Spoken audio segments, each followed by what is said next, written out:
ஓம் அகிலாண்டேஸ்வரியே போற்றி, அகிலத்தை ஆள்பவளே போற்றி போற்றி. நல்லதே நினைப்போம், நல்லதே விதைப்போம். அம்மன் அருள்வாக்கு குழந்தைகளுக்கு இந்த அம்மன் தாயின் ஆசீர்வாதங்கள் எப்பொழுதுமே முழுமையாக கிடைக்கும். அவர் எதற்காக வருகிறார், ஏன் வருகிறார், உன் மீது உண்மையான அன்பு கொண்டு வருகிறாரா இல்லையா என்று சொல்கிறேன், கவனமாக கேள் என் தங்கமே. என் அன்பு பிள்ளையே, இன்று உன்னுடைய தாயானவள் உன் வாழ்க்கையை மீட்டெடுத்து உன் கைகளில் கொடுக்க வந்திருக்கின்றேன். என் தங்கமே, உன்னுடைய வாழ்க்கையானது உன்னை விட்டு பிரிந்து சென்று வெகு நாட்கள் ஆகிவிட்டது. என் பிள்ளை, நீயோ கண்ணீரில் அங்கு தத்தளித்து கொண்டிருக்கின்றாய். நம் வாழ்க்கை கடைசி வரையிலும் இவர்களோடுதான் தொடரும் என்று நினைத்தது இப்படி பாதியிலேயே நின்றுவிட்டது. இனிமேல் நமக்கென்று என்ன நம்பிக்கை இருக்கிறது என்று என் குழந்தை நீ சிந்தித்து கொண்டிருக்கின்றாய். என் தங்கமே, இப்பொழுது அந்த உறவு தான் சிக்கிய மாய வலையில் இருந்து மீண்டு வர தொடங்கிவிட்டார்.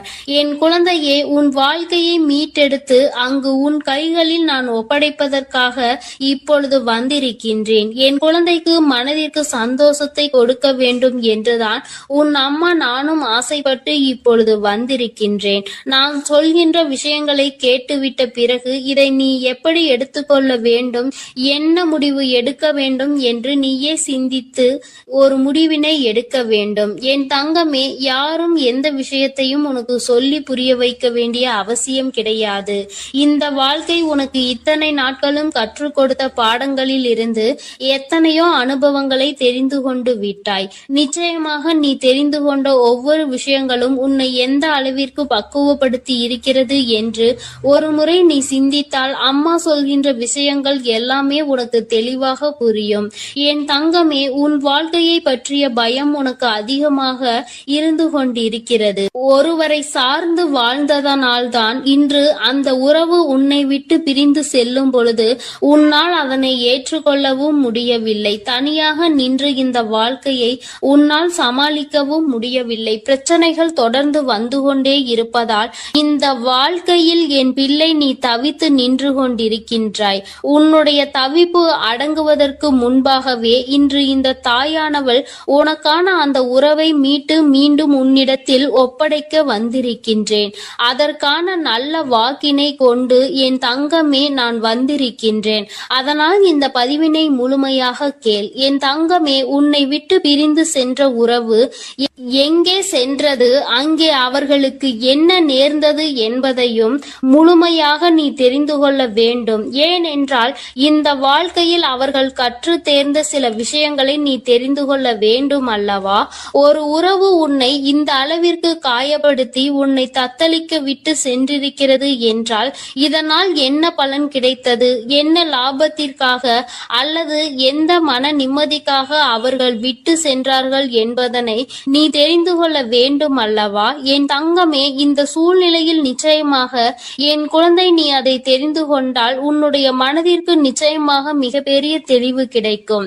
என் பிள்ளையே, மனதளவில் எந்த ஒரு விஷயத்திற்காக இத்தனை நாள் நீ கலங்கி நின்றாயோ அந்த விஷயத்திற்கான மிக பெரிய தெளிவினை இந்த தாயானவள் இன்று உனக்கு கொடுக்க போகின்றேன். காரணம் என்னவென்றால் உண்மை தெரியாமல் உறவை நினைத்து வருந்தி கொண்டிருக்கிறாய். அதைதான் இன்று அம்மா உனக்கு தெரிய வைக்க முயற்சி செய்கின்றேன். என் தங்கமே, நீ நம்பிய உறவானது தேடி சென்றது இன்னொரு உறவை.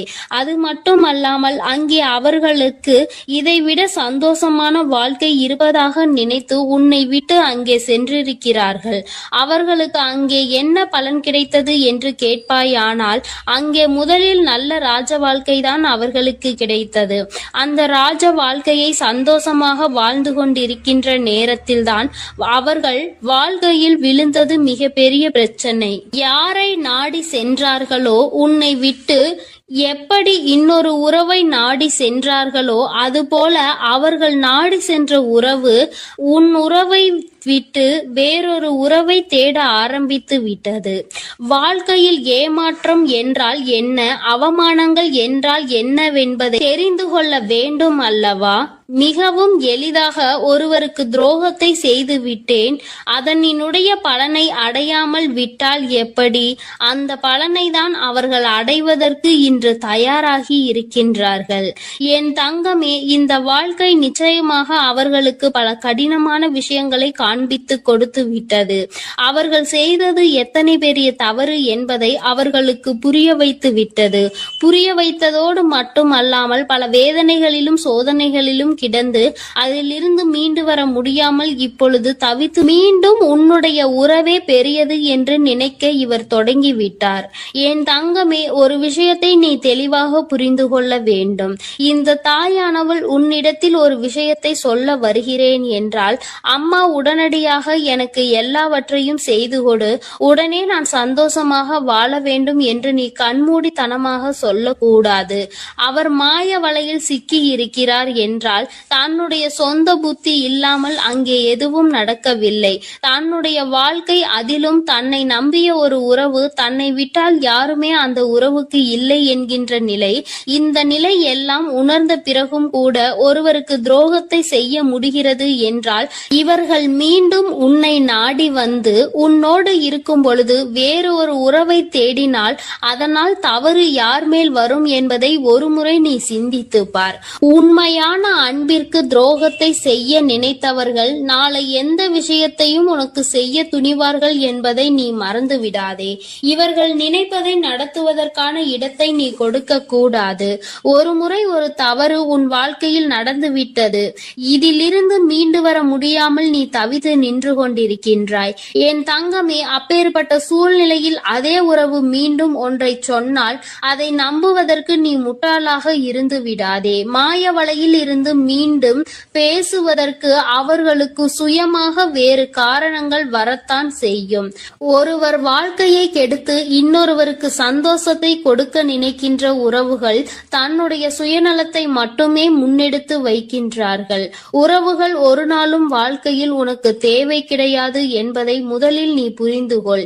என் தங்கமே, நீ ஒவ்வொரு நாளும் இதனால் அழுது அழுது எந்த அளவிற்கு என் தங்கமே இந்த தாயானவள் முன் நீ புலம்பிக் கொண்டிருந்தாய் என்பதை ஒரு நிமிடம் சிந்தித்து பார். எப்பொழுதுமே உனக்கு நல்லதை மட்டுமே எடுத்துச் சொல்வேன். என் குழந்தையின் வாழ்க்கைக்கு ஏற்ற விஷயமாக இருந்தால் அதை நான் உன்னை விட்டு ஒரு நாளும் விலக்கி வைத்திருக்க மாட்டேன். என் தங்கமே, எல்லாவற்றையும் தாண்டி உன்னை விட பெரிது என்று நினைத்து இன்னொன்றை தேடி சென்ற உறவு மீண்டும் உன்னிடம் திரும்பி வந்தாலும் என்றென்றைக்கும் நீ அதனை நாடி செல்லாதே. உண்மையான உன் மீது அன்பு கொண்ட உறவாக இருந்தால் அந்த உறவு ஒருபொழுதும் இன்னொருவரை தேடி செல்லாது.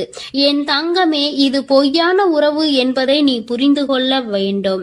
அதனால் என் பிள்ளையே, எதுவானாலும் சிந்தித்து முடிவெடு.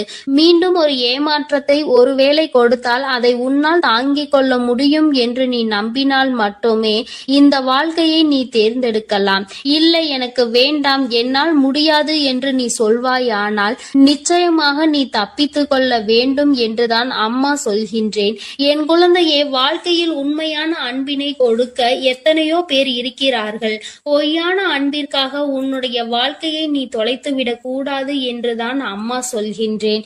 என் குழந்தையின் மனதில் இருக்கின்ற இந்த எண்ணங்களை அம்மா நான் நிச்சயமாக புரிந்து கொண்டதன் பலனாக தான் உன்னிடத்தில் சொல்கிறேன். வேண்டாம் என்று முடிவெடுத்து விட்டால் என்னிடம் வா, அம்மா உனக்கான ஆறுதலை கொடுக்கிறேன். வேண்டும் என்று முடிவெடுத்தால் அந்த வாழ்க்கை உன்னுடைய பொறுப்பு. இனி உன் வாழ்க்கையை நீதான் பார்த்து கொள்ள வேண்டும். அதில் மட்டும் நீ கவனமாக இருந்து விட்டால் போதும். அம்மா உன்னை எப்பொழுதுமே கைவிட மாட்டேன் என்பதை மட்டும் நீ தெளிவாக புரிந்து கொண்டால் போதும். என் அன்பு பிள்ளையே, உன்னை விட்டு சென்ற உறவு மீண்டும் உன்னை தேடி வருகிறது. அதற்கான காரணம் என்னவென்று முழுவதுமாக கேட்டு தெரிந்து கொண்டு அம்மா சொல்லும் முடிவை உடனே எடு. ஏனென்றால் என் அன்பு குழந்தை இப்பொழுது மிகவும் கோபத்தில் இருக்கிறது. தன்னுடைய செயல்கள் பிடிக்காமல் மனமுடைந்து போய் இருக்கிறது. உன்னை விட்டு சென்ற உறவு நிரந்தரமாக இல்லாமல் போகட்டும். இனி எனக்கு அவர்கள் வேண்டாம் என்று அவர்களை வெறுத்து என் அன்பு குழந்தையானது இப்பொழுது மனதை கல்லாக்கி கொண்டு உட்கார்ந்திருக்கிறது. ஆரம்ப கட்டத்தில் அந்த உறவின் மீது உயிராய் இருந்தாய். இப்பொழுது அவர்கள் செய்த சிறு தவறுக்காக அவர்கள் வாழ்க்கையிலே நிரந்தரமாக வேண்டாம். என்னுடைய விஷயங்கள் அனைத்தையும் அவர் தவறாக புரிந்து கொண்டார், தவறாக செயல்பட்டார், என் வாழ்க்கையில் துரோகத்தை விளைத்தார்கள். இனிமேல் அவர்களுக்கு என் வாழ்க்கையில் இடமே இல்லை என்று அந்த நபரை என் அன்பு குழந்தை வெறுத்து விட்டது. ஆனால் அந்த தவறு அவர்கள் செய்தார்கள், நானும் அதை ஒப்புக்கொள்கிறேன். ஆனால் என் அன்பு பிள்ளையே, நீ மனதுருகி அழுதாய் அல்லவா? அதனுடைய கர்மா இப்பொழுது அவர்களை வாட்டி வதைத்து கொண்டிருக்கிறது. அவர்கள் வாழ்க்கையில் நரக வேதனையை அனுபவித்தார்கள். ஏனென்றால் என் அன்பு குழந்தை உண்மையாக இருந்தது, அவர்களையே முழுமையாக நம்பி இருந்தது. ஆனால் அவர்கள் துரோகம் செய்து ஏமாற்றி விட்டார்கள். ஒரு உண்மையான உறவை அலட்சியம் செய்தது உண்மைதான் என் அன்பு குழந்தையே. ஆனால் அவர்கள் பட்ட துன்பம் இருக்கிறதே, அது நரக வேதனை. தினம் தினம் உனக்கு செய்த துரோகத்திற்காக கர்ம வினை அவர்கள் வாழ்க்கை முழுவதுமே நடந்து கொண்டிருக்கிறது. சில காலத்திலே நல்லது எது, கெட்டது எது, நல்ல உறவு எது, பொய்யான உறவு எது என்று உன் உறவானது புரிந்து கொண்டது. உன் தாயானவள் அதை தெரியப்படுத்திவிட்டேன். ஆனால் சில நேரங்களில் என் அன்பு குழந்தையை உறவை இழந்து விட்டோம், நம் வாழ்க்கையில் மறுமுறை அந்த உறவு கிடைக்காதா என்று சில நேரங்களில் நீ சிந்திக்கிறாய். ஆனால் சில நேரங்களில் எனக்கு துரோகம் செய்த உறவு மறுமுறை எனக்கு எப்படி துரோகம் செய்யாமல் இருக்கும், அதனுடைய குணத்தை எப்படி மாற்ற முடியும், அதனுடைய செயல்களையும் எண்ணத்தையும் எப்படி மாற்ற முடியும் என்று சந்தேகமும் ஏற்படுகிறது. அதனால் அவர்கள் நிரந்தரமாக நம் வாழ்க்கையில் வேண்டாம் என்று என்னுடைய தங்க பிள்ளையானது முடிவெடுத்திருக்கிறது. ஆனால் இந்த முடிவை நீ கொஞ்சம் மாற்றிக்கொள்ள வேண்டும். ஏனென்றால் தவறு செய்தவர்கள் நம்மை தேடி மன்னிப்பு கேட்க வரும் பொழுது அவர்களை மன்னிக்கலாம், தவறல்ல. என்ன ஒன்று என் அன்பு பிள்ளையே, மன்னிப்பு கேட்டார் போல கேட்டு உன் வாழ்க்கையில் சில கஷ்டத்தையும் கண்ணீரையும் ஏற்படுத்துவதற்கு சில நபர்கள் இருக்கிறார்கள். ஆனால் உன் உறவானது மறுமுறை தவறு செய்யாத அளவிற்கு தக்க பாடத்தை உன் அன்னை கொடுத்திருக்கிறேன். அதனால்தான் ஒரு முறை செய்த தவறுக்காக அவர்கள் அனைத்தையும் திருத்திக் கொண்டு உன் காலடியில் விழுந்து மன்னிப்பு கேட்க உன்னை தேடி அந்த நபரானவர் வரப்போகிறார். இப்பொழுது நீ சரியான முடிவு எடுக்க வேண்டும். அதனால்தான் உன் அன்னை அவர் வருவதற்கு முன்னே உன்னிடம் இதை பற்றி தெரிவிக்க வந்திருக்கிறேன். இப்போது நீ உன் முடிவுகளை எடுக்க வேண்டும். ஒரு முறை அந்த நபரை மன்னித்து விடு. ஏனென்றால் தவறு செய்வது மனிதனுடைய இயல்புதான். ஆனால் தாயும் பிள்ளையாய் இருந்துவிட்டு வைராகியம் என்பதை நீ உன் மனதில் வைத்து கொண்டிருந்தால் அங்கு வெறுப்பு அதிகமாக உன் வாழ்க்கையில் வந்துவிடும். இவர் நல்லவரா கெட்டவரா என்று தெரியவில்லை, எவரை பார்த்தாலும் கோபப்படுகிறாய். அந்த கோபத்தால் நல்ல விஷயங்களை கூட சில நேரங்களில் இழந்து விடுகிறாய். என் அன்பு பிள்ளையே, புரிந்து கொள். ஒரு சில நபர் உனக்கு துரோகம் செய்கிறார்கள், ஏமாற்றுகிறார்கள் என்றால் அனைத்து நபருமே ஏமாற்றக்கூடிய நபர் கிடையாது என்பதை நீ புரிந்து கொள்ள வேண்டும், தெரிந்து கொள்ள வேண்டும். உன் மனம் உடைந்தது உண்மைதான். துரோகம் செய்த நபரால் நீ ஏமாற்றப்பட்டது உண்மைதான். ஆனால் அதற்கெல்லாம் பதிலடி கொடுத்துதான் உன் காலடியில் நான் அவர்களை விழ வைப்பேன் என்று நீ கண்ணீர் வடிக்கும் பொழுது உனக்கு உறுதியளித்திருந்தேன். மறுமுறை நீ என்னை சந்தேகப்படுகிறாய். அவர்கள் முழுமையாக திருந்தினால்தான் உன் காலடியில் வந்து விழுவார்கள் என்பதை நீ மறந்து விட்டாயா? இப்பொழுது நீ அந்த நபரை ஏற்றுக்கொள்ளவில்லை என்றால் அவர்களுடைய வாழ்க்கை என்பது பாதை மாறி, பயணம் மாறி தவறான பாதையில் சென்றுவிடும். அதனால் வரட்டு கௌரவம் பிடிக்காது. அதிகமாக கோபத்தால் நாம் சிந்திக்கும் செயலானது, எடுக்கும் முடிவானது வாழ்க்கையை கெடுத்துவிடும். அதனால் உன் அன்னை சொல்லும் வார்த்தைகளை முழுமையாக நம்பி உன்னை தேடி உன் காலடியில் வந்து விழுகிறார்கள் என்றால் ஒரு முறை அவர்களுக்கு வாய்ப்பை கொடு. மீறி அவர்கள் தவறு செய்கிறார்கள் என்றால் அவர்களுக்கு நான் மிகப்பெரிய தண்டனையை நிச்சயமாக கொடுப்பேன். உன்னை ஏமாற்ற மாட்டார்கள் அவர்கள். ஏனென்றால் நீ ஒரு முறை மனவேதனையில் இருக்கும் பொழுது ஆறுதல் உரைக்க எனக்கு அந்த உறவுதான் வேண்டும் என்று என்னிடம் நீ கேட்டாயல்லவா? என் அன்பு பிள்ளையே, உன்னுடைய ஆசையை நிறைவேற்றுவதற்காகத்தான் நான் உன் உறவை திருத்தி இப்பொழுது உன்னிடமே ஒப்படைக்கப் போகிறேன். இது உன் அன்னையின் கடமையும் கூட. என் பிள்ளைக்கு என்னென்ன வேண்டும் என்பதை பார்த்து பார்த்து செய்வது ஒரு அன்னையான என்னுடைய கடமை அல்லவா? என் அன்பு பிள்ளையே, அதனால் நீ கொஞ்சம் சிந்தித்து ஒரு நல்ல முடிவை எடு. வரட்டு கௌரவம் பிடித்து கொண்டு பழைய விஷயங்களை பேசி பேசி அவர்களை அலட்சியம் செய்து விடாதே. ஏனென்றால் உன்னை அவர் தேடி வரப்போகிறார்கள். வியாழக்கிழமையோ வெள்ளிக்கிழமையோ அல்லது ஞாயிற்றுக்கிழமையாக கூட இருக்கலாம். இந்த 3 தினத்தில் உனக்கு துரோகம் செய்த உறவும் ஏமாற்றிய உறவும் நரக வேதனையை அனுபவித்து தக்க பாடத்தை கற்றுக்கொண்டு உன் தாயின் லீலைகளால் அவர்கள் இனி சின்ன எறும்புக்கு கூட துரோகம் செய்யாத அளவிற்கு மாறி உன்னை தேடி இப்பொழுது வரப்போகிறார்கள். தாயானவள் அவர்கள் வாழ்க்கையில் தகுந்த பாடத்தை கற்றுக் கொடுத்திருக்கிறேன். நல்ல பாடத்தையும் புகட்டி கொண்டிருக்கிறேன். நம்பியவருக்கு துரோகம் செய்தால் என்னென்ன பலன் கிடைக்கும் என்று, இரட்டிப்பு பலன் கிடைக்கும் என்று, அதுவும் என்னுடைய பிள்ளைகளை ஏமாற்றினால் என்ன பலன் கிடைக்கும் என்று அனைத்தையும் உன் உறவானது இப்போது புரிந்து கொண்டது. அதனால்தான் உன் காலடியில் வந்து விழப்போகிறது நிரந்தரமாக. எல்லாம் எதற்காக செய்தேன் தெரியுமா? நீ வடித்த கண்ணீரும் உண்மையான உன்னுடைய பக்தியும் உண்மையான அன்பும் உன்னிடம் இருக்கும் நேர்மையும் இதனால்தான். உன் தாயானவள் நான் இதை உனக்காக செய்திருக்கிறேன். உன்னை எவர் ஏமாற்றினாலும் உனக்கு எவர் துரோகம் செய்தாலும் உன் தாயானவள் ஒருபோதும் பொறுத்து கொள்ள மாட்டேன். அவர்களுக்கு அதற்கான இரட்டிப்பு பலனாக தண்டனை கிடைத்தே தீரும். அதனால் என் வார்த்தைகள் மீது நம்பிக்கை கொண்டு நான் சொல்லக்கூடிய முடிவை எடுத்துவிட்டால் உன் வாழ்க்கையில் சந்தோஷம் என்பது நிரந்தரமாக இருந்துவிடும். உன் உறவு காலடியில் வந்து விழப்போகிறது. அதை மனமாற ஏற்றுக்கொண்டு வாழ பழகு. பழைய விஷயங்களை பேசாதே. பழைய விஷயங்களில் புத்தி காமித்தால் பழைய நிலைக்கு மாறுவதற்கு சிறிது காலம் எடுக்காது. ஆனால் திரும்பி வரும் பொழுது அவர்களை பழைய விஷயத்தை சொல்லி சொல்லி காமித்து அவர்களை மென்மேலும் கஷ்டப்படுத்த கூடாது. பிறகு அவர்கள் வாழ்க்கையில் தவறான முடிவுகளை எடுத்து விடுவார்கள். அதனால்தான் உன் அன்னை இப்பொழுது இந்த முடிவை எடுக்க சொல்கிறேன். என் அன்பு பிள்ளையே, அதனால் நீ சிந்தித்து ஒரு நல்ல முடிவை சீக்கிரமாக எடுத்துவிடு.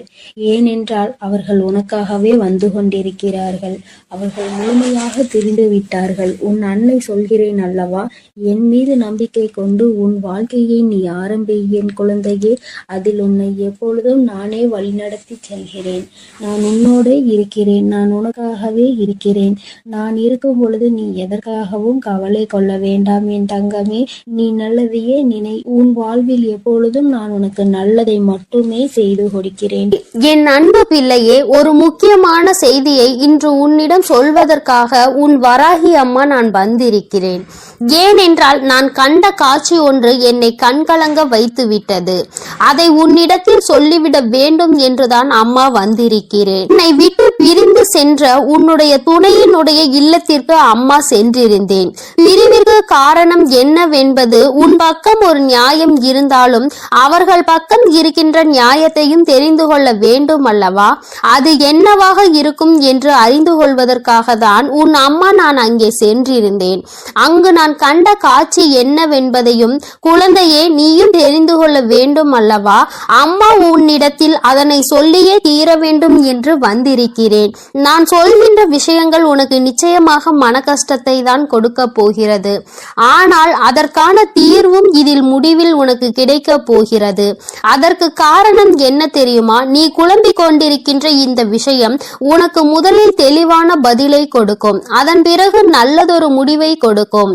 என் குழந்தையே, வாழ்க்கை துணை என்று அம்மா சொல்வது உனக்கு திருமணம் முடிந்த வாழ்க்கை துணையாகவோ அல்லது இப்பொழுது உன்னோடு பழகி கொண்டிருக்கிற உன்னுடைய உன்னுடைய எதிர்காலத்தில் உனக்கு துணையாக வரப்போகின்றவர் என்று நினைத்து கொண்டிருப்பவர் யாரோ ஒருவர். என் குழந்தையை யாராக இருந்தாலும் சரி, அவர்களினுடைய மனநிலையில் உன்னை பிரிந்து சென்ற பிறகு என்னவாக இருக்கிறது, எதற்காக உன்னை விட்டு பிரிந்து சென்றார்கள், அவர்களின் இல்லத்தில் நான் கண்ட காட்சி என்னவென்பதை அம்மா உனக்கு இப்பொழுது விரிவாக சொல்கிறேன். என் குழந்தையே, ஒரு முறை உன்னுடைய மனதினை ஒருநிலைப்படுத்தி இந்த வராகியை அன்போடு நினைத்துக்கொள். எந்த விதமான கலக்கமும் உனக்கு தேவையில்லை. எல்லாவற்றிற்கும் உன் தாயானவள் நான் இருக்கிறேன் என்பதை நீ புரிந்து கொண்டால் போதும். என் தங்கமே, நானும் உன் துணையினுடைய மனதில் என்ன இருக்கிறது என்று தெரிந்து கொள்ள சென்றேன். அங்கே உன்னுடைய துணை என் மனதை தவிர மற்றவர்களின் மனதில் என்ன இருக்கிறது என்பதை அறிந்து கொண்டு உன் அம்மா இப்பொழுது வந்திருக்கிறேன். என் தங்கமே, யார் யார் என்ன நினைக்கிறார்கள் என்பதை முதலில் சொல்கிறேன்.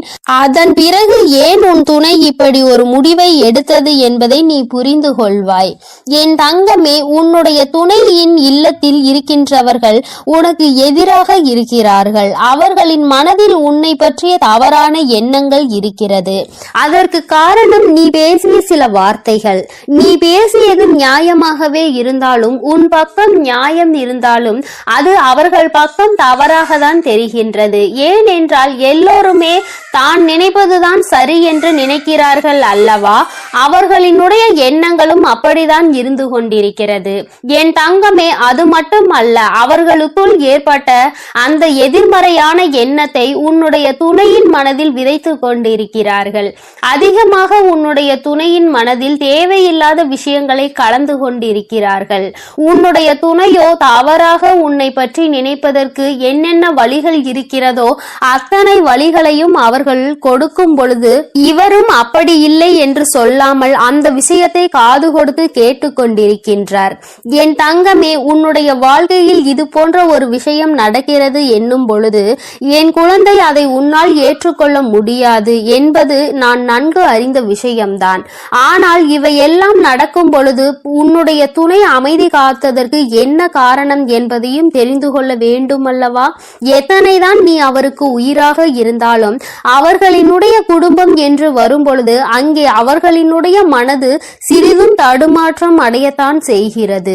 ஏனென்றால் நீ பேசிய வார்த்தைகள் அவர்களுக்கு வேதனையை கொடுத்தது என்று உன் துணையிடம் சொல்லும் பொழுது உன்னுடைய துணை என் மனதும் பெரிது சஞ்சலம் படத்தான் செய்கிறது. நம்முடைய வாழ்க்கை துணையாக காலம் முழுவதும் வரக்கூடியவர்கள் இப்பொழுதே நம் குடும்பத்தினருக்கு இடையே இத்தனை பிரச்சனைகளை ஏற்படுத்தி விட்டால் நாளை எப்படி இங்கே வந்து ஒற்றுமையாக இருக்க முடியும் என்று அவர்கள் நினைக்கிறார்கள். என் தங்கமே, அவர்களினுடைய எண்ணங்களை தவறு என்று முழுமையாக சொல்லிவிட முடியாது. நீ செய்தது சரி என்றும் முழுமையாக சொல்லிவிட முடியாது. அம்மா சொல்வது சரிதானே என்று ஒரு முறை நீ சிந்தித்து பார். என் தங்கமே, நீ நியாயமாகவே பேசியிருந்தாலும் ஆனால் யாரை பேசினோம் என்பதில் சிறிது கவனம் இருக்க வேண்டும். என் தங்கமே, உன்னுடைய வாழ்க்கை துணையினுடைய சம்பந்தப்பட்டவர்களாக இருக்கும் பொழுது சிறிதளவு கவனம் தேவை. அதற்காக அம்மா நீ நியாயத்தை எடுத்து சொல்லக்கூடாது என்று சொல்லவில்லை. அதற்கான சரியான நேரத்தை நீ எதிர்பார்த்து நிற்க வேண்டும் என்றுதான் அம்மா சொல்கிறேன். சூழ்நிலைகள் உனக்கு சாதகமாக இல்லாத பொழுது நீ பேசியதுதான் இத்தனை பிரச்சனைகளுக்கும் காரணமாக மாறிவிட்டது. இப்பொழுது அது எந்த அளவிற்கு வந்து நிற்கிறது என்று பார்த்தாயா? உன்னை உன் துணையிடம் இருந்து பிரிக்கின்ற அளவிற்கு திட்டம் தீட்டுகின்ற அளவிற்கு இந்த விஷயம் தொடங்கிவிட்டது. என் தங்கமே, எதுவாக இருந்தாலும் உன்னுடைய துணை காத்த அந்த அமைதிக்கு காரணம் நீ அவர்களின் பேச்சையும் மீறி பேசிவிட்டாய் என்கின்ற ஒரு வருத்தம். மற்றபடி அவரின் மனதை அங்கே மாற்றுகின்ற முயற்சிகள் எதுவும் அவரிடத்தில் எடுபடவில்லை. அதை அவர் காது கொடுத்தும் கேட்பது போல உட்கார்ந்து கொண்டிருக்கிறார் என்பதற்காக மேலும் மேலும் பேசிக்கொண்டே அவரினுடைய மனநிலையை மாற்ற முயற்சிகள் நடக்கிறது. ஆனால் இது பயனளிக்காது என்பதனை இப்பொழுது அவர்களுக்கு உணரத் தொடங்கிவிட்டார்கள். இருந்தாலும் நம்மால் ஆன முயற்சிகளை செய்து பார்ப்போம் என்று செய்து கொண்டிருக்கிறார்கள். சரி, அவர்கள் செய்வதை செய்துவிட்டு போகட்டும். ஆனால் உன்னுடைய உண்மையான அன்பு, உன்னை என் மீது நீ கொண்டிருக்கின்ற நம்பிக்கை நிச்சயமாக அவரினுடைய மனதை ஒரு நாளும் மாற்றிவிடாது. அவர்களினுடைய எண்ணங்கள் முழுவதும் அவசரப்பட்டு பேசிவிட்டாய் என்கின்ற வருத்தம் தானே தவிர அவரிடத்தில் எந்த ஒரு ஆலோசனைகளையும் கேட்கவில்லையே என்கின்ற மன கஷ்டம்தானே தவிர உன் மீது எந்த விதமான கோபதாபங்களும் அவருக்கு இல்லை. என் தங்கமே, அதனால் இந்த உறவு மீண்டும் தொடரப்போகின்ற உறவு. இந்த பந்தம் மீண்டும் உன்னோடு காலம் முழுவதும் வரப்போகின்ற பந்தம். அதனால் உனக்குள் எந்த விதமான கலக்கங்களும் தேவை கிடையாது. மற்றவர்களினுடைய எண்ணங்கள் உனக்கு எதிராக இப்பொழுது இருக்கிறது. ஆனால் என் தங்கமே, உன்னுடைய சூழ்நிலை மாறும் பொழுது நிச்சயமாக அவர்களின் மனநிலையும் தானாகவே மாறிவிடும். எப்பொழுது ஒரே பிடியில் நின்று கொண்டிருக்க முடியாது. அவர்களுக்கு அவரவர்கள் குடும்பத்தில் இருக்கின்றவர்களின் வாழ்க்கை முக்கியமானதாக தோன்றும் பொழுது தேவையில்லாமல் அடுத்தவரின் விஷயத்தில் தலையிடக்கூடாது என்ற எண்ணம் தோன்றும். அதற்கு அவர்கள் வாழ்க்கையில் இது போன்ற ஒரு சம்பவம் நடக்க காத்து கொண்டிருக்கிறது. அதிலிருந்து நல்ல பாடத்தை கற்றுக்கொண்டு வந்து உன் வாழ்க்கையில் தலையிடக்கூடாது என்பதை நிச்சயமாக புரிந்து கொள்வார்கள். என் குழந்தையே, இனிமேல் எந்த விஷயமானாலும் துணையினுடைய குடும்பத்தாரின் சம்பந்தப்பட்ட விஷயமாக இருந்தால் அவரிடத்தில் சிறிது ஆலோசனை பெற்றுவிட்டு பிறகு நீ நிச்சயமாக உனக்கு அதில் இருந்து நல்ல பலன்கள் கிடைக்கும். மாறாக உன்னுடைய சொந்த முடிவாக இருக்கும் பட்சத்தில் நமக்கு கஷ்டம் வரும் பொழுது அதில் இவரால் எந்த விதமான உதவியும் செய்ய முடியாமல் ஒதுங்கி நின்று வேடிக்கை மட்டும்தான் பார்க்க முடியும் என்பதை நீ இப்பொழுதுதானே நடந்து கொண்டிருப்பதை பார்த்து புரிந்து கொண்டிருக்கிறாய். என் தங்கமே, இனி ஒரு நாளும் இந்த சூழ்நிலை உன் வாழ்க்கையில் வராமல் நீ பார்த்து கொள்ள வேண்டும். உன்னை சுற்றி நடக்கின்ற விஷயங்கள் எல்லாம் எதை சார்ந்தது என்பதை நீ புரிந்து கொள்ள வேண்டும். உன்னுடைய அழகான வாழ்க்கையை மீண்டும் உன் கைகளில் நிச்சயமாக நான் கொடுப்பேன். மற்றவர்களின் மனநிலையை மாற்றி உன் கைகளில் அதை கொடுக்கின்ற நேரம் மறுபடியும் வரும். அதை நீ நிச்சயமாக எக்காரணம் கொண்டும் இழந்து விடாமல் பார்த்து கொள்ள வேண்டியது உன்னுடைய பொறுப்பு. என் தங்கமே, இந்த வராகி அம்மாவினுடைய ஆசீர்வாதங்கள் உனக்கு எப்பொழுதும் இருந்து கொண்டுதான் இருக்கிறது. ஆனால் உன்னுடைய வாழ்க்கை உன் கையில் தான் இருக்கிறது என்பதை நீ மறந்து விடாதே. சர்வ நிச்சயமாக இந்த வராகியானவள் கொடுத்த வாக்கினை நிச்சயமாக நிறைவேற்றி காட்டுவாள். நான் உன் வாழ்க்கையை உன் கைகளில் கொடுக்கிறேன் என்று சொல்லி இருக்கிறேன் அல்லவா? சர்வ நிச்சயமாக உன் வாழ்க்கையை நான் உன் கைகளிலேயே ஒப்படைப்பேன். அதுவரையிலும் நீ சற்று பொறுமையாக நம்பிக்கையோடு காத்திருந்தால் மட்டும் போதும். நடப்பது எல்லாமே உன் வாழ்க்கையில் நிச்சயமாக. என் அன்பு பிள்ளைக்கு இந்த அம்மன் தாயின் அன்பும் ஆசீர்வாதமும் முழுமையாக கிடைக்கும். ஓம் அகிலாண்டேஸ்வரியே போற்றி, அகிலத்தை ஆள்பவளே போற்றி போற்றி.